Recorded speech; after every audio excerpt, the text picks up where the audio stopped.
इस एक्टिविटी में सल्फर और ऑक्सीजन उसके बीच में रिएक्शन होके हमें मिलता है sulphur dioxide. When sulphur dioxide is dissolved in water, sulphuric acid is form. Right, sulphur dioxide है, जब वो वाटर में डिसॉल्व होता है तब हमें मिलेगा sulphuric acid. The reaction can be given as follow. तो ये हमारा सल्फर डाइऑक्साइड है SO2, उसको किस में डिसॉल्व किया था? Water, means H2O, it gives us sulfuric acid H2SO3। Right, यहाँ H के 2 मोलिक्यूल्स, फिर सल्फर का 1 और ऑक्सीजन के 2 एंड 1 3 यानी SO3। तो दोनों तरफ ये बैलेंस ही होना चाहिए। The sulphuric acid turns blue litmus paper red. Right, blue litmus paper को वो किस में टर्न करता है? रेड में। Generally oxide of non metals are acidic in nature. यहाँ अंडरलाइन करना, जो नॉन मेटल है उसके ऑक्साइड कैसे होते हैं? एसिडिक नेचर के। आगे हमने जो देखा था, जो मेटल्स थे वो कैसे थे? बेसिक नेचर के। राइट, तो यहाँ मेटल्स और नॉन मेटल्स के डिफरेंस में हमें बहुत सारे पॉइंट्स मिल गए हैं। Recall the name of some of the laboratory acids and base you have read in class 7th. Note down their names in table. Identify the metal or non-metal present in them, which forms oxides with oxygen. Right, जो metals और non-metals आपने आगे पढ़े हैं उसमें से आपको classify करना है कि कौन से ऑक्सीजन के साथ रिएक्ट होके ऑक्साइड बनाते हैं। देन रिएक्शन विथ वाटर, हमने आगे पढ़ा ऑक्सीजन के साथ उसका रिएक्शन क्या है, अब पढ़ेंगे वाटर के साथ। Let us see how metals and non metal react with water. Sodium metal is very reactive. यहाँ अंडरलाइन करना, जो सोडियम है वो बहुत ही रिएक्टिव है। इट रिएक्ट्स विगोरसली, मीन्स ज़्यादा, with oxygen and water.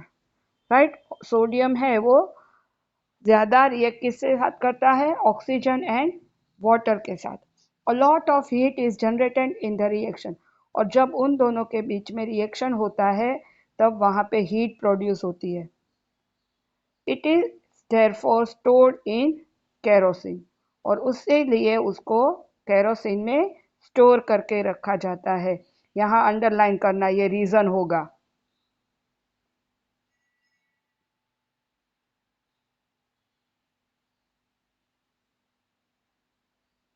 You observe that sodium reacts vigorously with water. Some other metals do not do so. Right?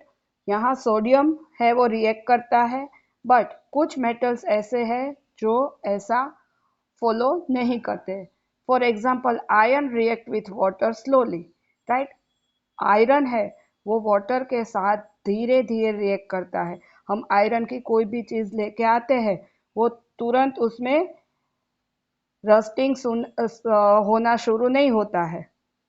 Right, वो process कैसी है? स्लो प्रोसेस है। Generally not metal do not react with water. यहाँ पे भी underline करना, जो metals है वो वाटर के साथ रिएक्ट करते हैं, जबकि non metals do not react with water, तो they may be very reactive in air. Such non metals are stored in water. तो जो नॉन मेटल्स है वो वाटर के साथ रिएक्ट नहीं करते हैं, तो उसे हम पानी में स्टोर कर सकते हैं। For example phosphorus is a very reactive non metal. यहाँ पे अंडरलाइन करना, phosphorus is a very reactive non metal. Right, जो नॉन मेटल्स है वो रिएक्ट नहीं करते हैं, पर फॉस्फोरस ऐसा है जो रिएक्ट करता है। It catches fire if exposed to air. To prevent the contact of phosphorus with atmospheric oxygen, it is stored in water. उसमें तुरंत ही आग लग सकती है, इसीलिए फॉस्फोरस को जो एटमॉस्फेरिक ऑक्सीजन है उसके कांटेक्ट से बचाने के लिए उसे वाटर में स्टोर करके रखा जाता है। Now reaction with acid. अब हम देखेंगे एसिड के साथ मेटल्स एंड नॉन मेटल्स किस तरह से रिएक्ट करते हैं। Let us see how metals and non-metals behave with acid.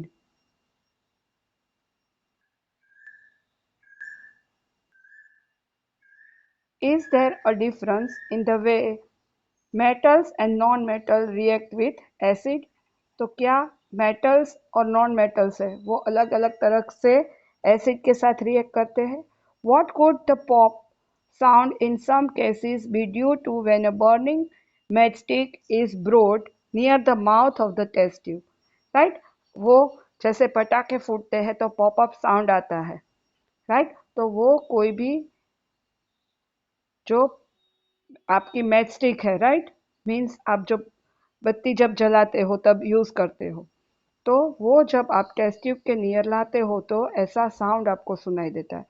You must have found that non metals generally do not react with acid, but metals react with acid and produce hydrogen gas that burns with a pop sound। यहाँ पे भी पूरा bracket करना,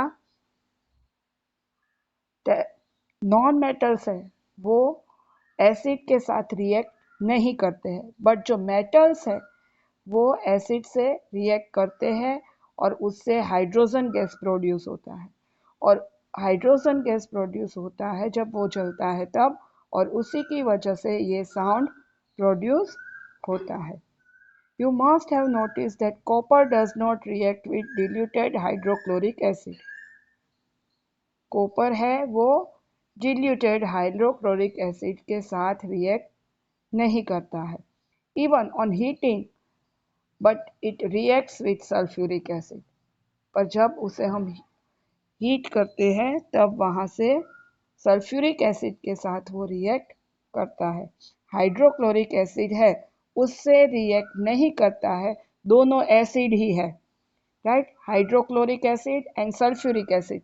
but copper hydrochloric acid के साथ react नहीं करता है, बट सल्फ्यूरिक एसिड के साथ रिएक्ट करता है। अब हम देखेंगे एसिड के साथ हमने देखा, अब बेस के साथ मेटल्स एंड नॉन मेटल्स किस तरह से रिएक्ट करते हैं। What does the pop sound indicate? As before, the pop sound indicates the presence of hydrogen gas. Metals react with sodium hydroxide to produce hydrogen gas. Right? जब pop sound हमें सुनाई देता है इसका मीनिंग है कि वहाँ हाइड्रोजन गैस है, और मेटल्स है वो सोडियम हाइड्रोक्साइड के साथ रिएक्ट करके हाइड्रोजन गैस प्रोड्यूस करते हैं। Reaction of non metals with base are complex. Then displacement reaction. Recall the activity of the reaction between copper sulfate and iron that you performed in class 7th. Let us observe some more reaction of that kind. उस type के दूसरे कुछ reaction है, जैसे यहाँ दिया है कि कॉपर सल्फेट है वो जिंक ग्रेन्यूल्स के साथ रिएक्ट होता है, copper sulphate CuSO4 then iron nail, right, उसके साथ भी रिएक्ट होगा। जिंक सल्फेट ZnSO4, ये सभी नाम याद रखना, वो copper turnings, then iron sulphate,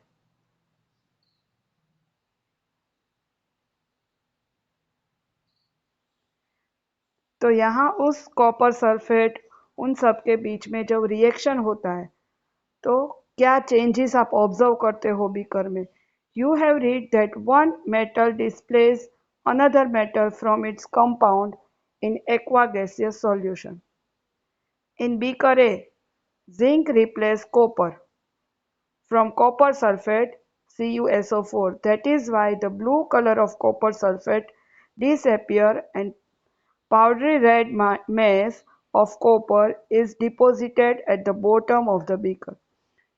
right, zinc और जो कॉपर है उसके बीच में वहाँ पे रिएक्ट होते कॉपर सल्फेट मिलता है और उसका जो ब्लू कलर है वो डिसअपियर हो जाता है और वहाँ पे आपको जो बीकर है उसके बॉटम पे नीचे आपको रेड मेस आपको पाउडर जैसी रेड मेस आपको दिखाई देती है। The reaction can be represented as follow. Right, आप कोई भी चीज़ में अगर रस्ट हो जाए तो उसे आप घिसो तो वो कैसा फॉर्म होता है, रेड कलर का। Copper sulphate CuSO4 plus zinc, it gives us zinc sulphate ZnSO4 और यहाँ से कॉपर है वो अलग हो गया।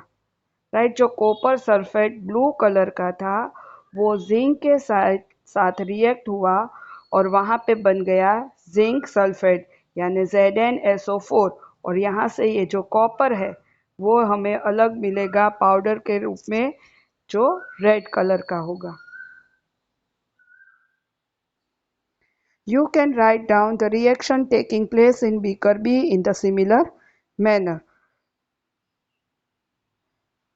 There could have been displacement of zinc by copper in beaker C and by iron in beaker E.